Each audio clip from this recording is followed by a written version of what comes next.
Kines 310. Brian Campbell here, your professor. Going to do a quick little micro lecture to help you guys, I don't know, maybe better understand, maybe trying a different approach to see, to get you into the right mindset for your test coming up, okay?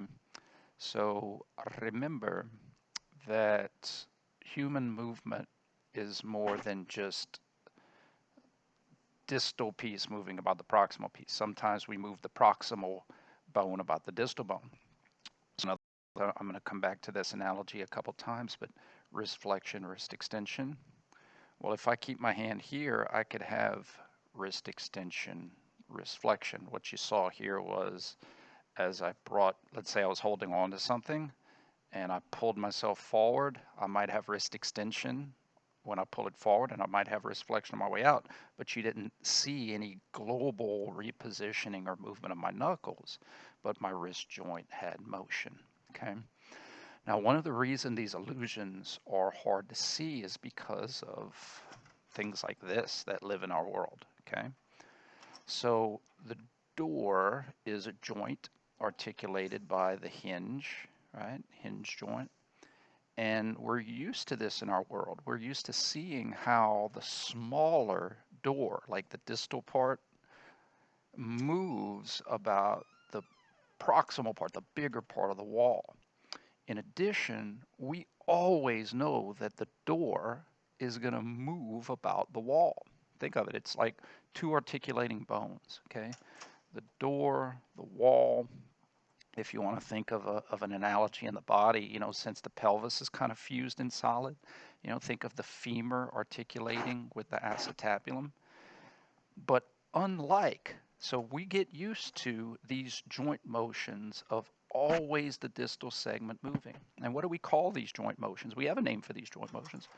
Open, close, opening the door, closing the door, okay? So we assume that every joint motion sometimes is going to be kind of like these real world examples that we see and we live by, okay? And so I was talking to my son, my youngest son, and his name is Brayan, B-R-A-Y-A-N, and I said, Brayan, I said, do you have any, now he's almost 12, so he's kind of out of like toy stuff, but he still loves Legos. I said, Brian, do you have any toys that have a door that Daddy could use to kind of show an analogy in class? He's like, I can make you one. And I'm like with a hammer and nails and stuff? He's like, nah. And he comes back and, dude, he made me like a little saloon here. See a little Lego man? And he's kind of frustrated because he's got a test coming up. Hello, secret camera. Okay. So he is here, and Brayan made this for me to show you kind of how human movement can look different compared to what we're used to, okay? So what I want to point out is here is his little saloon, and here are the doors, and the doors rotate, right? They have little hinges and they rotate, okay?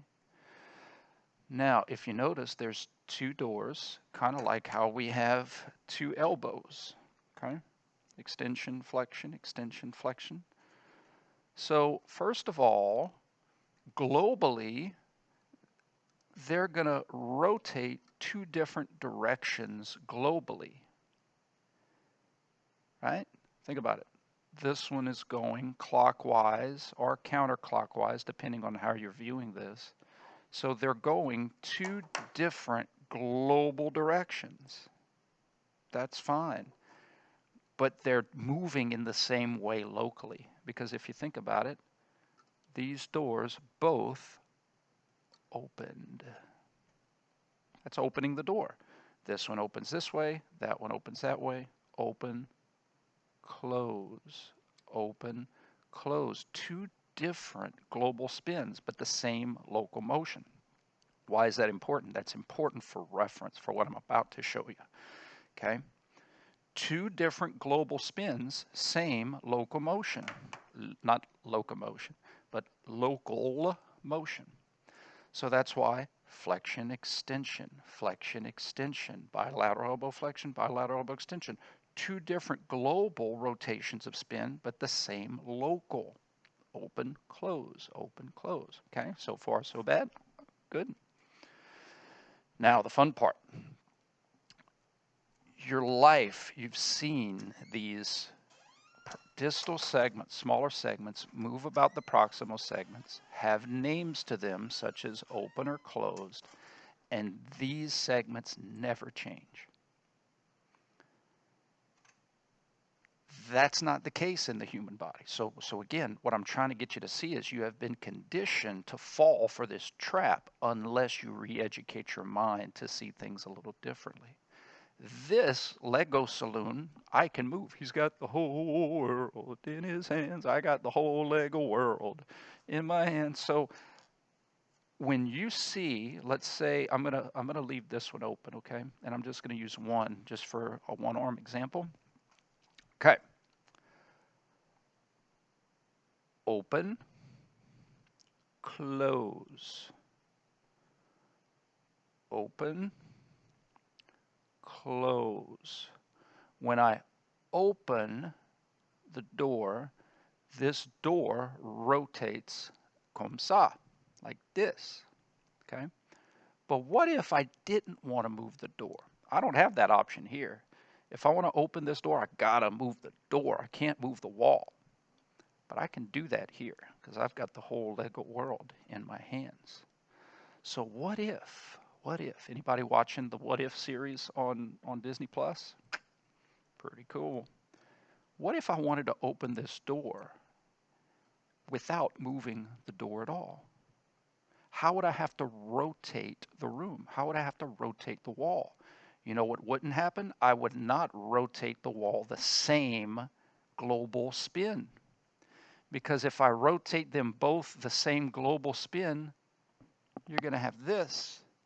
It has to be in opposition. Cap and bottle. Open by moving the cap this way, open by moving the bottle the other way.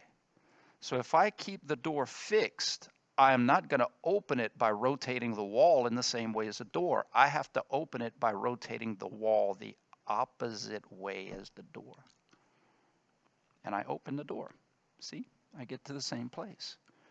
From A to B gets me to the same local change as from A to B. It's the same motion. How do I know it's the same motion? I opened the door. Okay? So you could apply that analogy for the ankle, right? Dorsiflexion, plantar flexion, dorsiflexion, plantar flexion, dorsiflexion, plantar flexion. See what I'm getting at? Okay, so thank you, Brian. Thank you for helping me with this lecture today. You're welcome, Dad. Now can I have some ice cream? Yep, okay, we'll take care of that. Pay respects to Brian in the comments. Let me know you watched this video by saying thanks, Brian. B-R-A-Y-A-N. I'm sure he's going to get a kick out of that. Also, he loves the Disney What If series. So if you're watching that, you know, I don't know, maybe what's your favorite scene? No spoilers, maybe. So I hope that helped. Reminder, your test Wednesday is going to be in person. So you need to bring your laptop or your iPad. I want to clarify, you can have one piece of paper, one handwritten. So it has to be a piece of paper with handwritten notes, okay? So you can't like do micro font and have a magnifying glass in there. But past classes never had any, they had no help. They just had to know this. I have to wean my classes off of being dependent, especially on verbiage, because you're going to need to just know this stuff to be able to progress, okay? Especially for those of you that are going to be working in allied health, okay? We need to get these terms and these concepts into your mind for good, okay? And I think it'll help with your confidence. In-person test, that way I can be there to clarify questions, make sure you understand what I'm asking. So if anybody needs any help, you know where to contact me, 24-hour office hours. I'd rather answer your question right away than have you wait till the next day. Okay, so I hope that helps, and I hope everybody's well. Bye.